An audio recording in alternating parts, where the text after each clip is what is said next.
Hello, everyone. Welcome to our Leadership Connection webinar series today, addressing a very interesting and important topic. And we're going to be talking about how to integrate faith and work. And we have a special guest today, but I'll introduce more details. But before I do that, I want to introduce myself. My name is Jesus San Pedro. I'm the program director of the Master of Arts in Leadership degree here at Mid-America Christian University. Here at the Business School of Business, we are thriving and pursuing these with intentionality, making sure that students and the community and reaching out to those who are interested and in growing in their leadership, we are opening up this space for that. I'm here in Oklahoma City, right in my office in our campus, and together with highly capable and God-fearing and wonderful people here on campus and abroad. And we just basically have as part of those who are joining us today, part of people that are joining as graduate students, undergraduate students, people from the university, people from all over the world. I believe there are close to 5 countries represented in today's event. And I just hope that we may have something for you as you grow in your career, in your calling, in your vocation, in your God-given duty for your life as you thrive in your leadership. Today, I have the honor to be the moderator for this, together with Dr. Kelly Resamy, who's a program director and associate professor for the MBA program here at the university. And on behalf of our university and the authorities and leadership here, we want to share with you and to open up the space today for our Leadership Connection opportunity for today, our webinar. And I wanna share and open it up for Dr. Kelly, who's here with me today. Hi, thank you, Dr. San Pedro. And it's an honor and a privilege to get to be a part of this Leadership Connection webinar series. Dr. San Pedro is bringing the most phenomenal people to our students and our other faculty and staff and people around the world who are learning from some of the world-class leaders. So I'm very excited to be a part of this open space where we can engage an international community and a national and a local. And I'm here in Kansas City area, Lenexa, Kansas. So it just shows you how we are expanding the nation. And in a moment, you'll meet someone that shows we're expanding into the international arena. So it's thrilling to get to bring this to our students where we want them to grow. We want to equip them with the latest and most relevant topics and understand the unique MACU leadership model that we want them to learn. And through this online forum, we can have, a convenience to bringing information and discussing it with these world-class leaders. We meet the first Thursday of every month at noon, so people can pack their lunch and sit and watch and hopefully interact at the end, where we'll have a question and answer time. So this is your space. This is space for our students to learn and to grow, and for all of us to work together to better understand what it means to be a MACU leader. And if you stay to the end, you have an opportunity for a gift. Wonderful. Yeah. Yes, and not only that, in another wonderful thing that you're going to be able to do is to be able to ask some questions. So I want to say that before I introduce the topic and the speaker that we have today, I want to say that we're going to have about 10 minutes after his presentation for you to ask any question or comment that you might have. So I want to mention that here at Mid-America Christian University, we have a mission, and part of our mission implies to create, to collaborate, and to innovate with the idea of solving local and global problems for the glory of God through Jesus Christ and the good of society. So I can say that especially in these programs, in our business, School of Business Leadership, we have a commitment to foster this idea of integrating faith and work.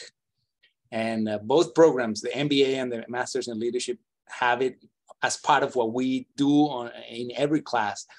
And it reminds me of the fact that in the Jewish concept of well-being, which is going to be, I'm sure, addressed by the speaker today, but there are two words a lot of people are familiar with. The first one has to do with shalom, peace, but there's also another one that I've been studying in the last couple of months, I would say. It's called, maybe, forgive my pronunciation, but something like Tikkun Olam, and it's based on Genesis 12:2, that is, when God said to Abraham, I will make you into a great nation, and I will bless you, and I will make your name great, and you will be a blessing. So it's always inspiring to be reminded of our mission as marketplace ambassadors, as people that not only share the gospel, but also produce with excellence, but at the same time, we make an impact and transform where we are at, and we bless people through what we do. So I'm sure we're going to get a lot of today's presentation. And the topic is the Jerusalem Entrepreneur, a quest for success in business. That's what we're going to be addressing. And today we're going to be having a review on a biblical view on success and well-being, how to understand the abundance of life Jesus would like to give us, living a life to the full, as Jesus mentioned, in business as an entrepreneur, and understanding culture and become a source of well-being.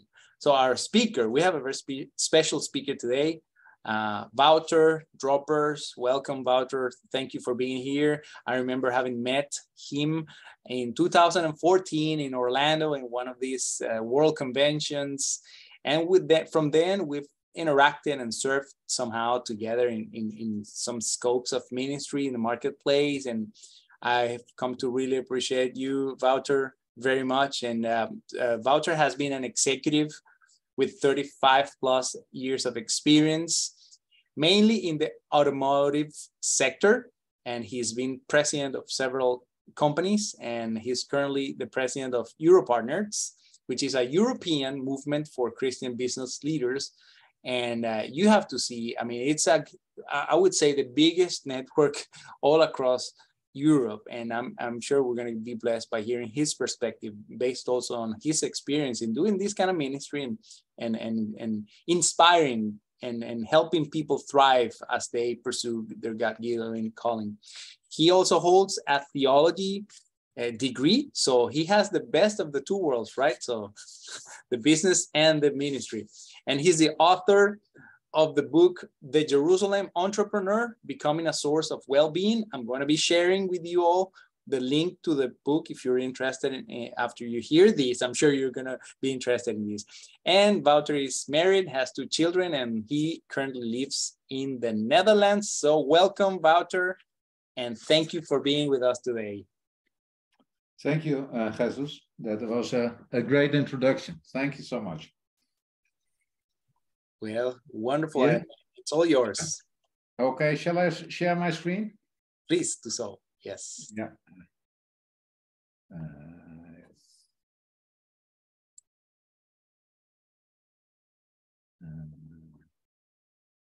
Yeah, the Jerusalem Entrepreneur, becoming a source of well-being. That's the topic of this evening. And what we will try to cover is these 4 things, 2 ways of doing business. I will explain. In general, we see 2 ways of doing business. The question, who do I serve with my business? How can I contribute with my business to life, but not only to one aspect of life, the financial life, because we see that as a suboptimum to receive life to the full.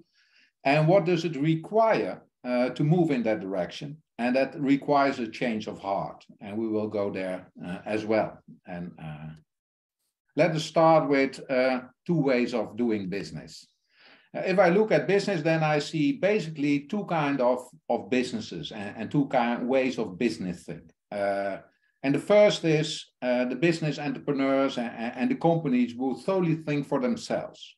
Self-realization, increased stature, reputation, by means of power, competition, and achievement, that is for them key. And business success is for them personal success. It reflects on their personality, it reflects on their reputation, and it reflects on their stature. And the primary objective, profit maximization. You will see it, you see more and more throughout the business world, and business shareholders will really focus on that. And the code of conduct, what they have is the end justified means. Everything is allowed if you perform well, if you increase your profit, etc. And we know the bad side of that kind of business thing.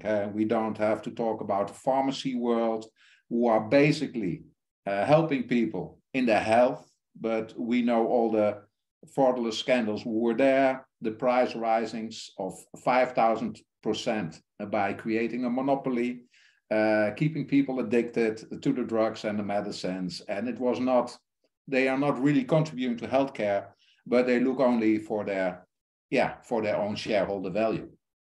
And as an opposite, in contradiction with this, are the people who ask themselves, how can I contribute to the well-being of all the stakeholders?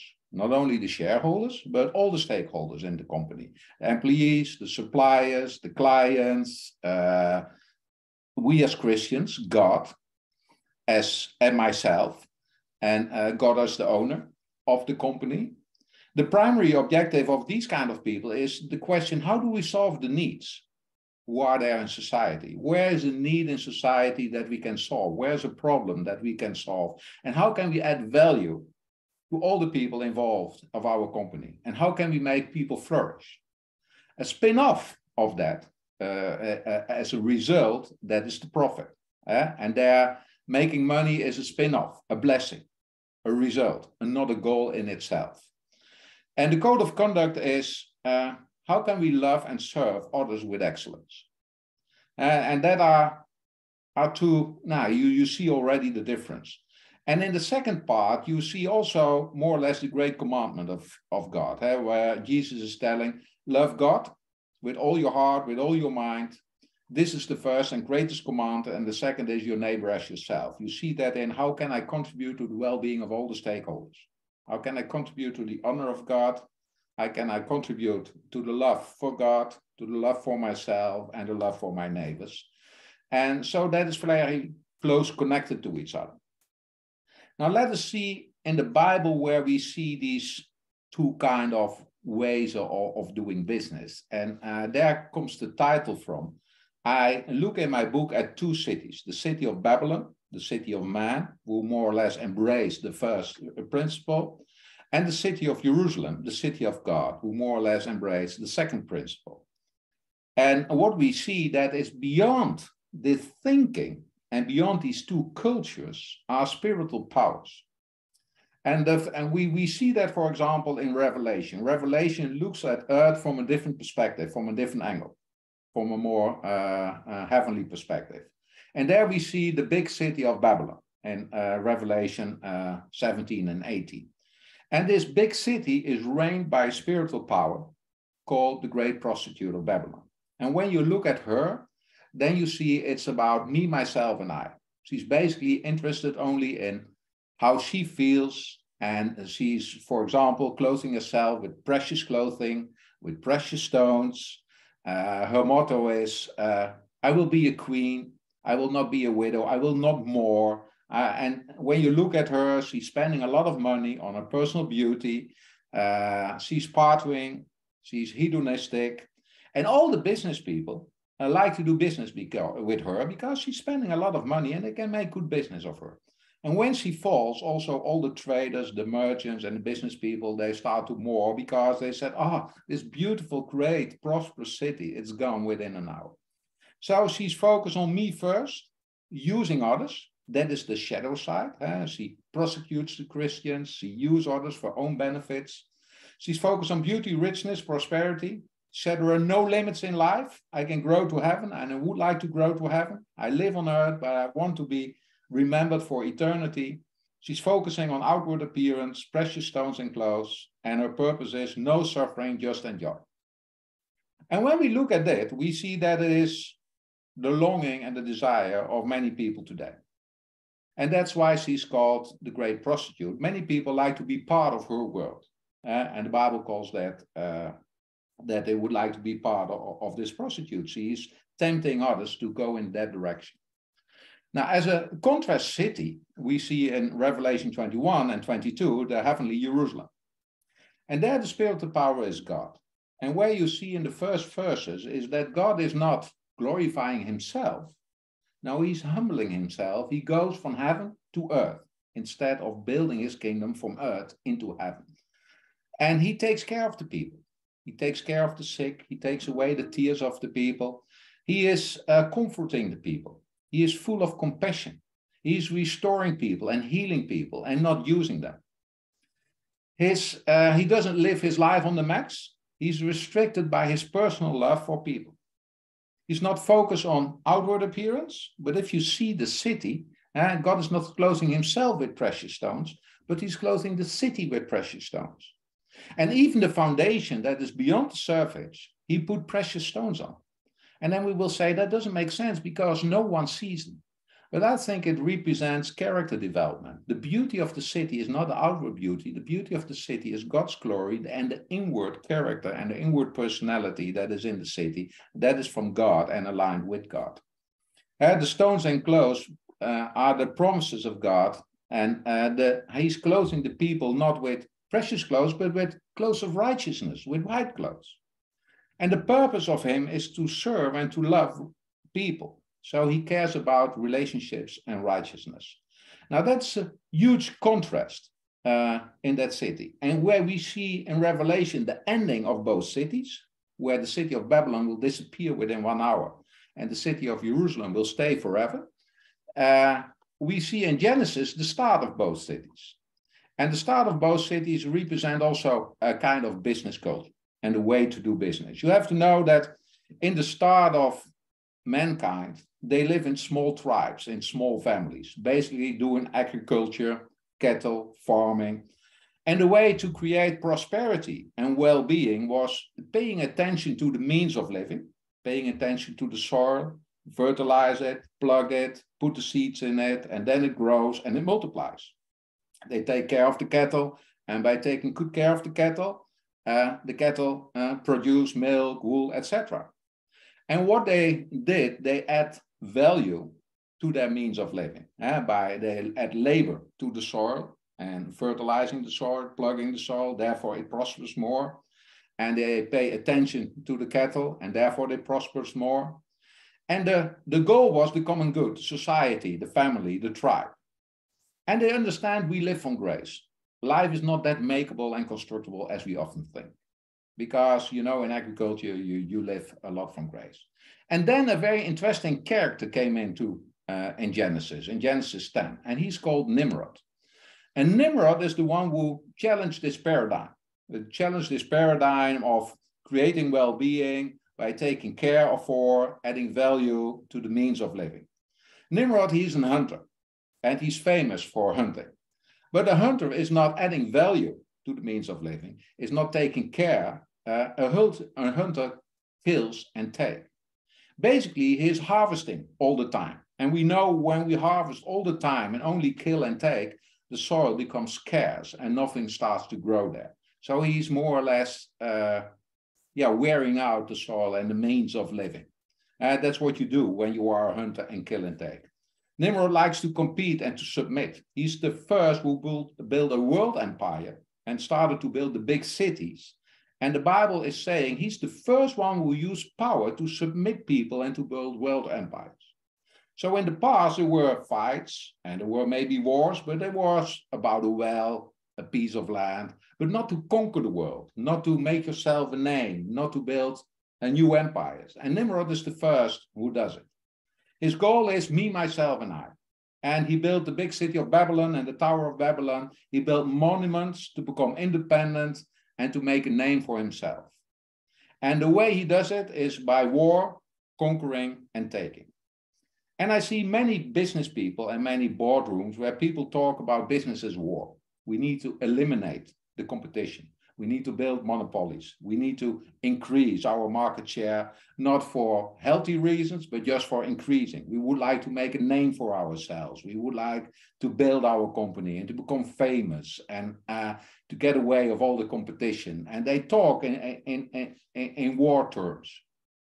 Now, the first king of Jerusalem was Melchizedek. And Melchizedek is what already Jesus said. He's about peace, he's about righteousness, and he's about blessings. He's called the Prince of Peace, he's the King of Righteousness. And when Abraham returns from a war, he's blessing Abraham. That is his mindset. I want to bring peace, I'm righteousness, I would like to bless people. And this kind of blessing is the same that the Bible is saying when the Jews are in exile in Babylon. That God said, even when you are in Babylon, you need to take care of the city, because in the welfare of the city, you find your own welfare. Jeremiah 29. So that is a very big, important principle, that we start to bless and that we start to bless people. It's the same what Daniel does when he lives in exile in a Babylon culture. And Daniel is a great example of living in a Babylon culture according to the principles of Jerusalem. Now, if you would like to know more about that, read a reading plan on the YouVersion Bible app. We posted there as Europartners a reading plan about Daniel, about a young professional who lives in a Babylon culture, survives, and start to bless the culture, start to bless the city from his perspective of work. Now, if we look at these two people, I see the same in two boardrooms. I told you in one boardroom is talking about how to create a monopoly, how to cast out the competition. And in the other boardroom are people, how can we invent ourselves? How can we become more excellent? How can we serve better? Because they understand that in serving well, there is a business and there is an earning model, and it creates well-being. Now, these two kind of business things I see strongly in business. And I think they contradict each other. What I also see is that many businesses somewhere live in between. They have this Babylon thinking, and they have also the Jerusalem thinking. But I think for us as Christians, we cannot afford ourselves to be in the Babylon thinking. We should be in the Jerusalem thinking. And although we live in a Babylon culture, we can learn from Daniel. And the big challenge for us is, how can we bring in alternative models to have a better outcome? Like Daniel did when he had to eat from the food from Nebuchadnezzar. It was the most excellent food, the most precious food. And he said, I have a better idea. And it took him some boldness and courage to speak against the common culture, to speak against the hand that is feeding you. But you understand, this culture is the end justify the means. And he said, when I bring in other means and I can have a better result, they will respect me.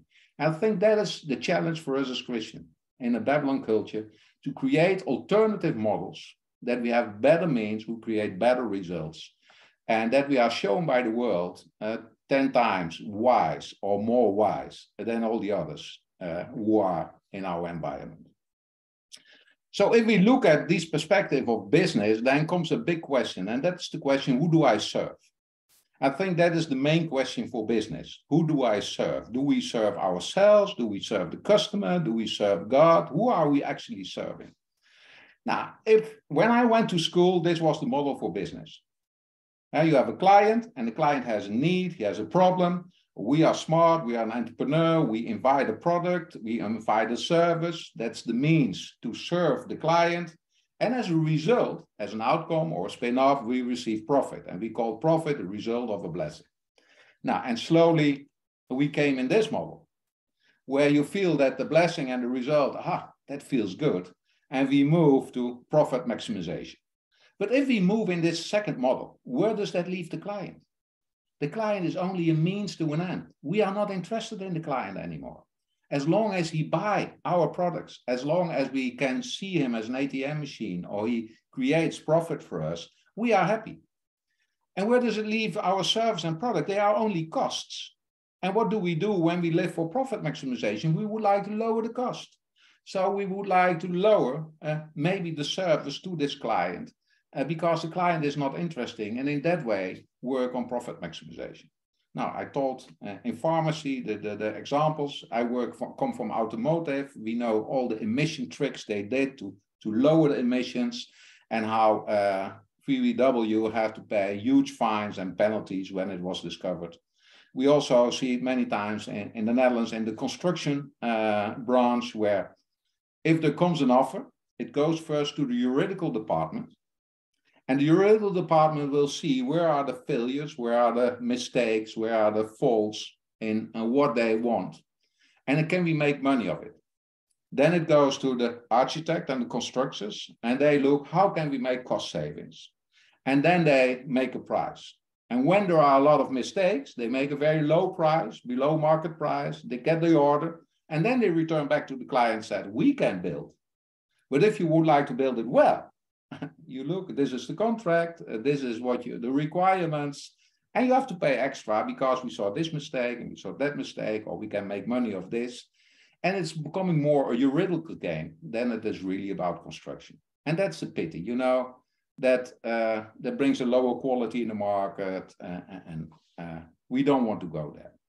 So what is the biblical model for business?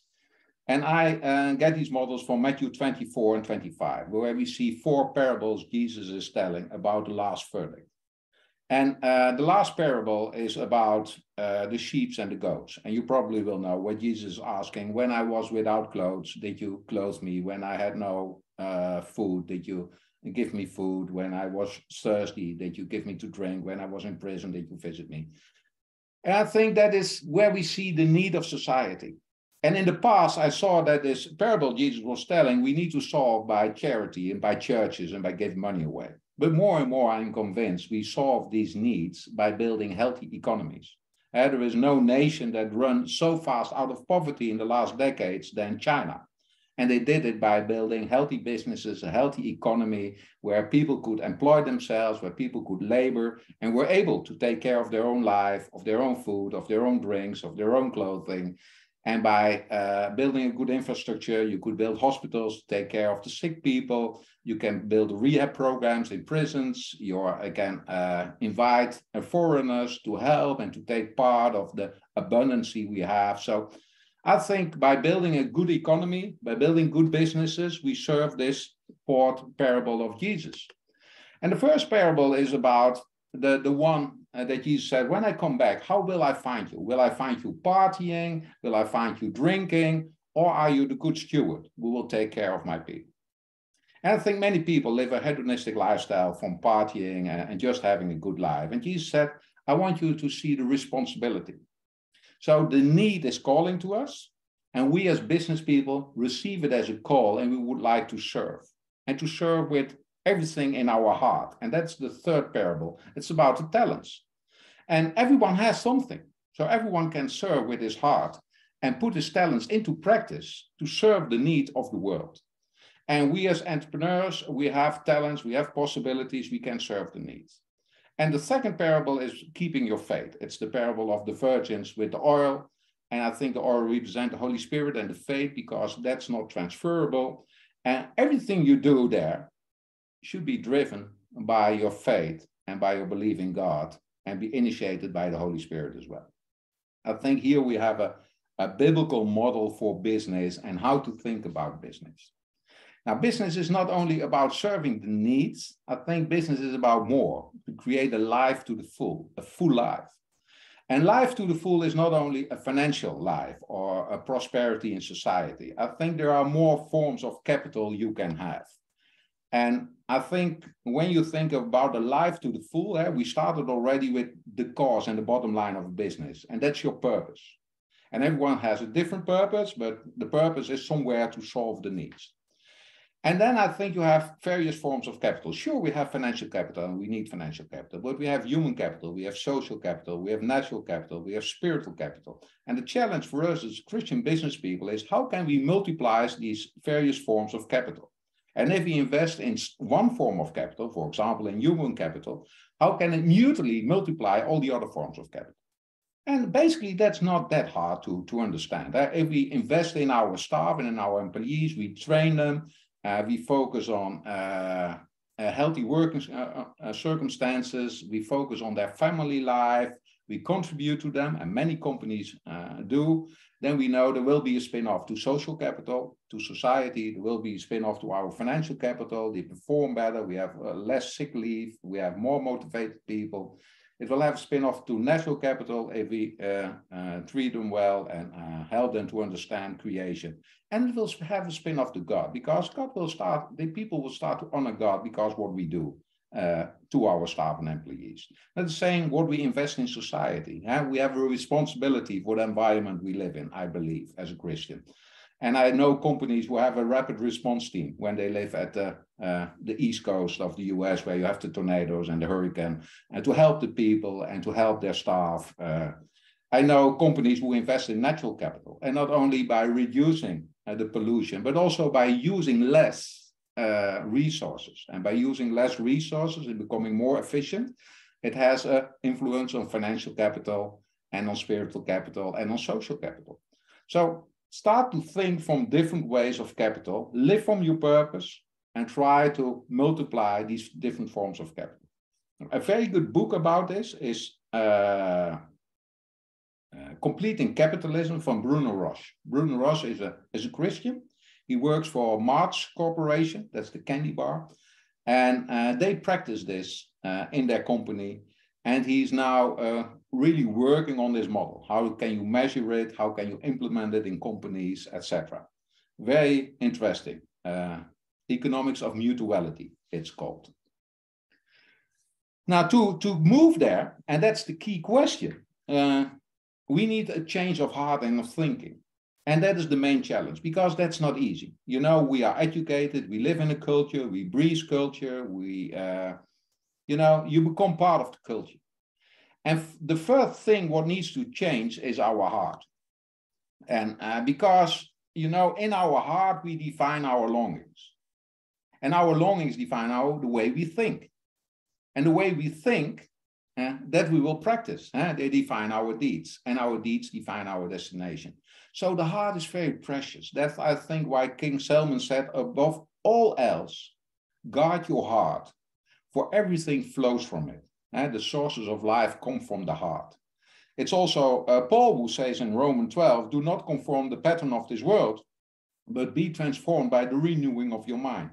So this whole change is not a change of institutions, a change of economy. It starts with the person. It starts in your heart. It starts in your thinking. It starts in who you are as a person, as a human being. And I think there is the key. And Jesus also said, what comes out of a person, that will not defile him, but what is in the heart of the person, the evil thoughts, and they come from inside and not from outside.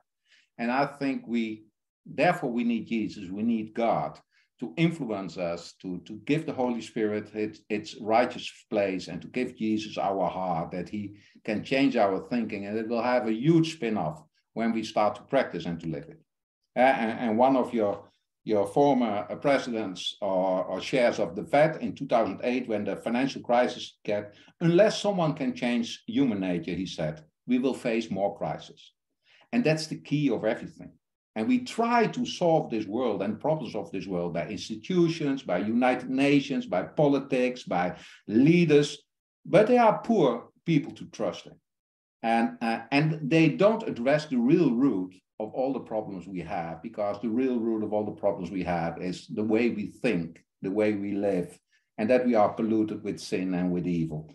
And therefore, I think Alan Greenspan is not a Christian, but his diagnosis is very good. He said, unless someone can change human nature, we will face more crises. And we know who can change human nature.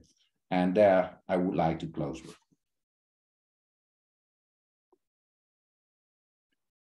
And that gives us the opportunity to have a Q&A and a talk. Wonderful. Thank you so much, Wouter. What a great blessing to hear your perspective. I'm sure all of those who are here participating experience the same thing. So we just want to open it up. You are aware, all of you, that we have a Q&A feature there that you can use. If you have a question, you can share.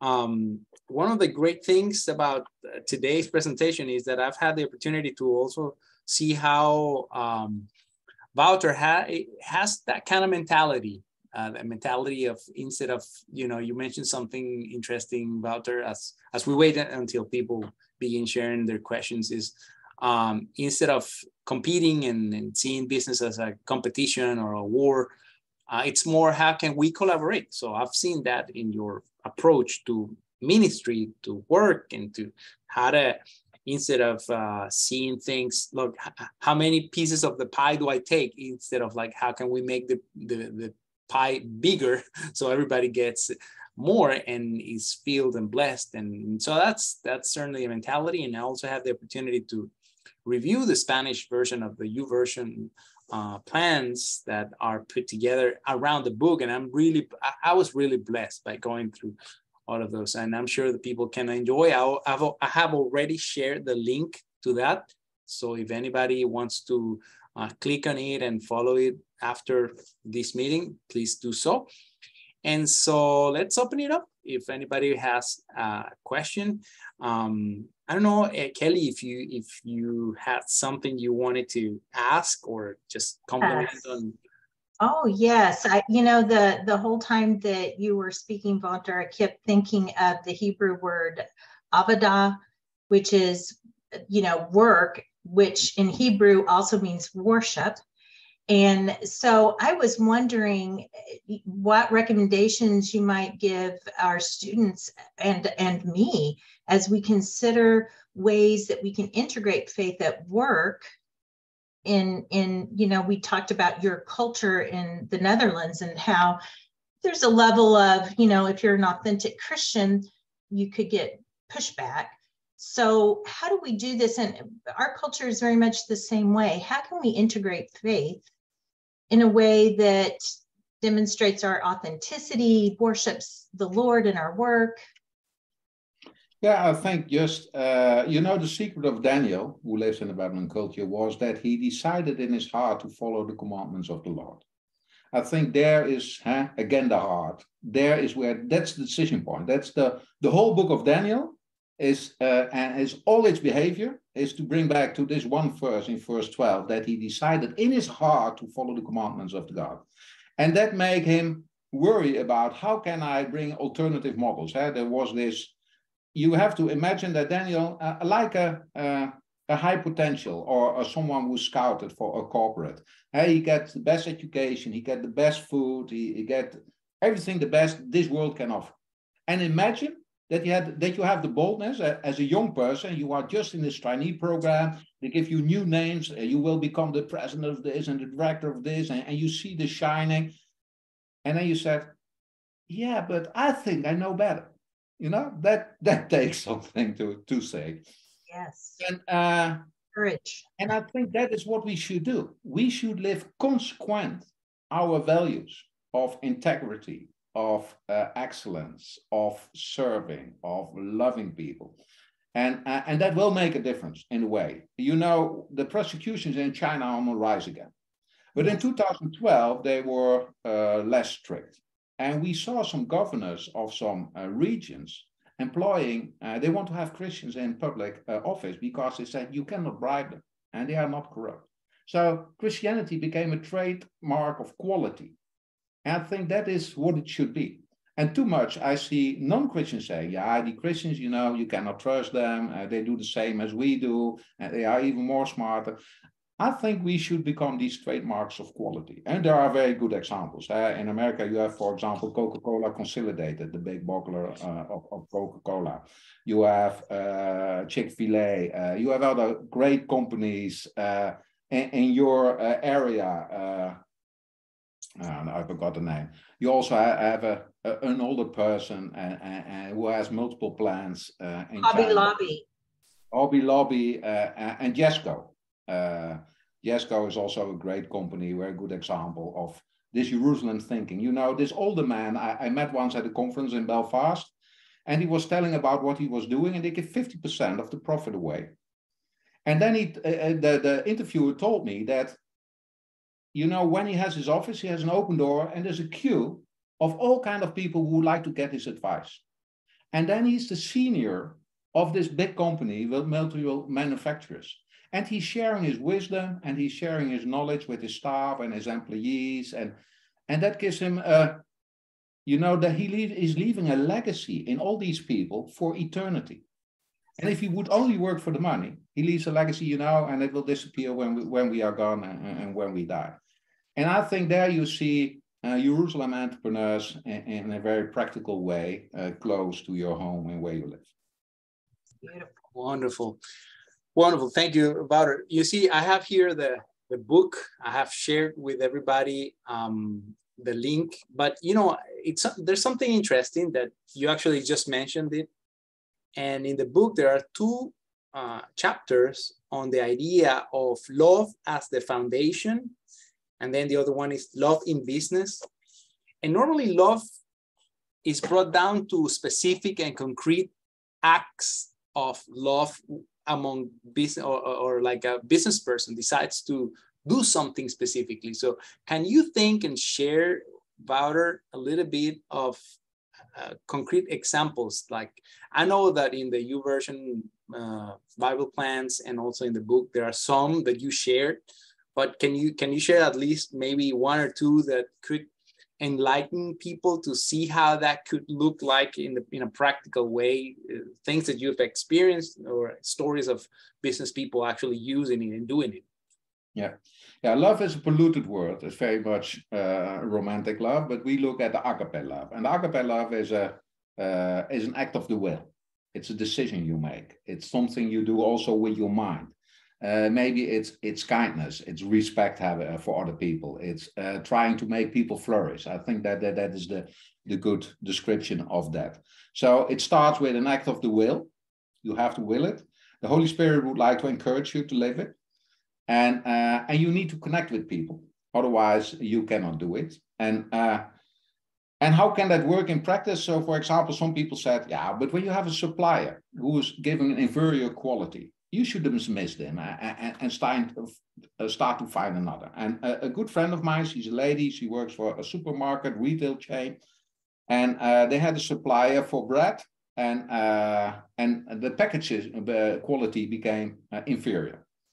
And the purchasers already were looking for new partners, new suppliers. They already made agreements, and then they came back to this female CEO and said, we would like to change the purchasers, because this guy works already for 25 years with us, but the last time he has an inferior packages quality, and we would like to stop with him. And she was asking, but did you already connect to him?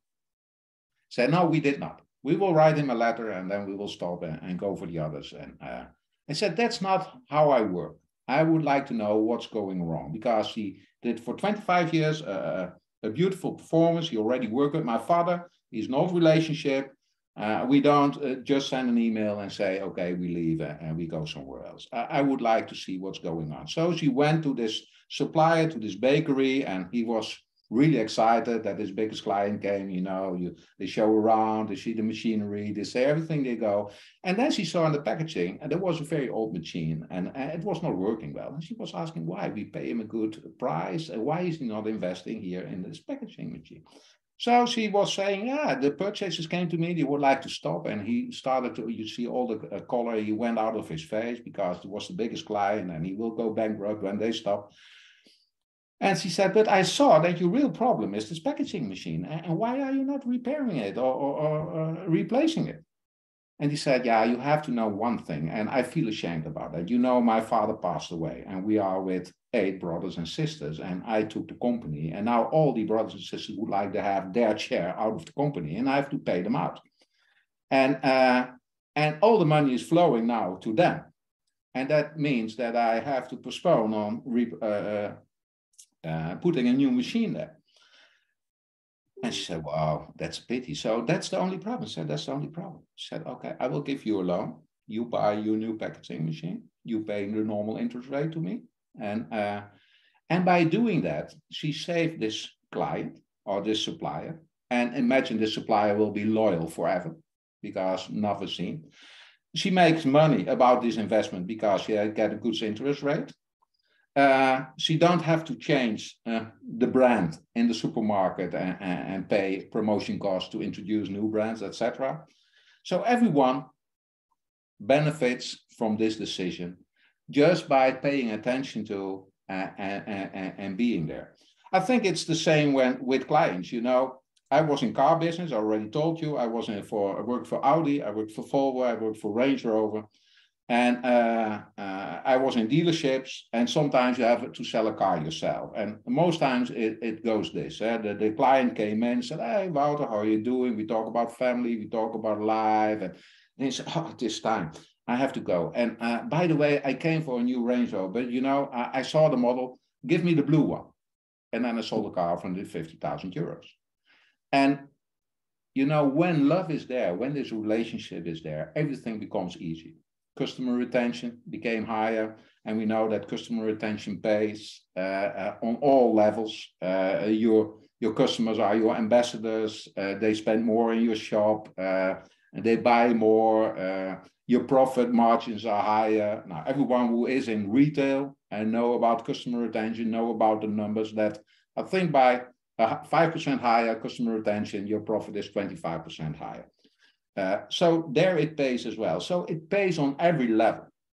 I even know from a constructor where I once visited, and then I saw his competitor leaving the building. I said, "Hey, your competitor was here." "Yeah," he said, "you have to know this competitor went bankrupt." But no, I felt from God that I should help him, and I gave him a new loan to start. I said, "But he's your competitor."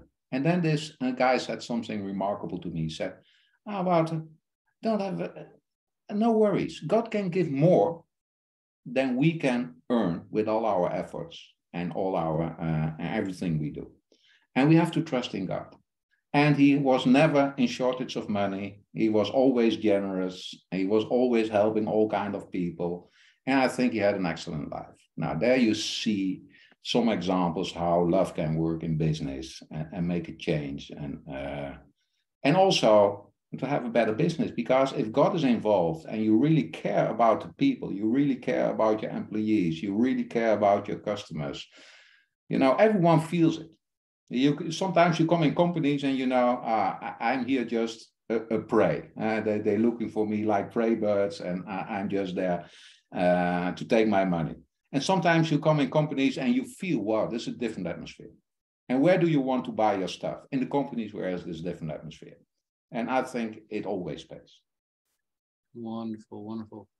Well, that's beautiful. Thank you, Wouter. Very helpful. We have a couple of other questions. Not sure if we're going to be able to make them all, but I want to share at least two of them. Here we have, in running a business, how do we protect our company and people when we have to work with other businesses that operate from the Babylon Nimrod point of view? Yeah, that's a very good one. That's not so hard. You know, even all the big criminals, they won't like to have a good side and show off a good perspective. You know, one important thing in business is the currency of business is trust, not money. If people can trust you, you are there. If you perform well and you say, "I'm a Christian, I'm trustworthy," they will start to do business with you. All the criminals, because why do the criminals bring the oligarchs, for example, from Russia, the money to Switzerland or to the US or whatever? Because they know they can trust these guys. And that's why Switzerland is flourishing, because it's a trustworthy nation. And people like trust, and people like to be trusted. And criminals know how important trust is. And everyone in the Babylon culture know what loyalty and trust is. And if they can trust you, a very good example is, for example, the Jews. They were outcasted in all the professions in the Middle Ages.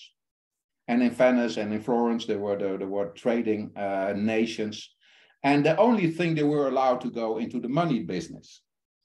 And then they became bankers. And why did they become bankers? Because everyone put its money, give it to the Jews, because they knew the Jews cannot treat us badly because they have a God who is asking them to be accountable. You can trust them. And that's how they grow, even in a society where they were really cast out, where there were programs where they were not allowed to do any craftsmanship or any work. And because they are known for their trust, and that people will know, we get our money back because they have to do it, because they have a God, that make them flourish and work in that way. So I think it's not so hard to flourish in an evil world with goodness. Wonderful. Well, there are some other questions. Let's go with the last one, and it's maybe a practical one. I'm not sure if that's too easy to respond, but it's what cities in Europe are applying these principles, or I guess where do you see more some of these flourishing more, given that you are part of Euro Partners? I think in the Netherlands, in the Scandinavian nations, in Germany, we call the Babylon model sometimes the Anglo-Saxon model, and we also have the Rhine model. And the Rhine model is more family businesses, long-term perspective, investing in society, also taking care of your personal environment. I think Germany is famous for that, the Netherlands is famous for that, Scandinavian nations are famous for that, and we see there very good examples. Also, more and more, the whole Babylon, you know, we are also part of the Babylon system. I'm also part of the Babylon system. I also go sometimes take a shortcut because I think it's more easy. I regret it, but you know, we are all polluted with evil and we are all polluted with sin. So many times it's a mix. No one is really Babylon or only Jerusalem. The extremes are there, that you can see what is going on and which kind of spiritual powers are beyond it. But most times it's blended or merged within a person or within a company. Wonderful. Great. Thanks. Thanks, Father. Well, Kelly, I'm not sure if you have anything else you want to ask or.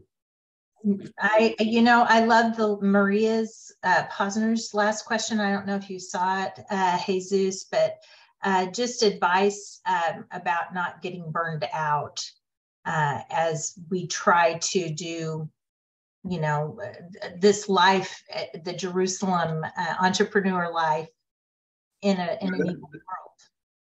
The Jerusalem entrepreneur life gives even more peace and rest because, you know, it doesn't all depend on us.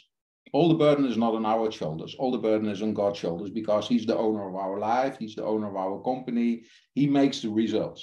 We often think that our input, the more input we give, the better the output. But that's not always the case. You know, there is some kind of gap there, some kind of mystery, some kind of black box. We put a lot in, but God defines the outcome and the blessings. And in that black box, there's a lot happening and a lot going on we cannot control or we cannot make. So I think when you start to think out of love, and love is the limitation of everything what you do. You can say, okay, I work a lot for my family. But there was a time in my life that my business became the enemy of my family. Instead of that I was feeding my family with me. I also did, but when you love your family and you see that your business becomes the enemy of your family, then probably your ambition is guiding your business and not the love for your family or the love for your business or your love for God. And that are remarks, that are more or less borders you need to discover in your life, where you see, okay, where do I not love God or not love my family enough or not love my neighbors enough? And there how you have natural borders, you should stay within. And many people will say, but I can increase higher if I continue doing this. But we all know that a 7-week work they did in Soviet Union, they tried to a 24/7 economy where people had no rest, or they changed it to a 9-week working, and it did not work because people get burned out, people were tired. We need our sleep, we need our days off. It is important to honor the rhythms we God put in creation. Great. Well, thank you so much, Father. I think a lot of people is going to be blessed, not only for what we're hearing today, but also for those who are going to listen to it. We have a repository of those who have spoken with us in one place, and I'm sure people are going to be blessed by listening to you. And thank you so much, Father, for taking the time and for investing in us and in all this initiative. And before I close, I just wanted to mention a few things very briefly and some announcements on what's coming for the next year. And well, we just hope that we can keep in contact and at the same time hope that we can have you back at some point in time and refresh and bring insights, and hoping to have you here on campus as well. Well, before I close here, I just wanted to share briefly, hold on, if I'm able to find it. Well, 1 second. While you're looking, Dr. San Pedro, I'll just remind people to fill out the form at the end and give us your feedback, and that way we're sure to send that gift. Wonderful. Yes. Well, I'm certainly having here some problem with my, okay, I think I got it. Okay, good. So today we had the privilege to have Wouter, and I just want to mention that we here at Mid-America Christian University, well, with what we do through our both of our master's programs, first one in leadership and the other one the MBA, we have the commitment to further these kind of conversations throughout the program, and we want to add value. And specifically through this program, we offer a very short 30 academic hours. It could be completed 100% online in 18 months. And we have different concentrations. Today, we talked about mainly focused on the business world, but we also focus on communications or people that want to go into higher ed or public administration or even into ministry. And we also make sure that what we do it with the best level of excellence in terms of the people that are part of our student body, faculty body, and at the same time, the staff that supports. So people don't just get a degree, but they learn and grow into their leadership so they can perform into their God-given calling. Same thing with the Master of Arts, with the Masters of Business Administration, the MBA, which, by the way, has been consistently ranked as one of the state's best degree programs. And Dr. Kelly Resamy is the program director. You will feel her warmth, welcome, and companionship along the process. And it can also be performed 100% online or in a hybrid or traditional on-campus format.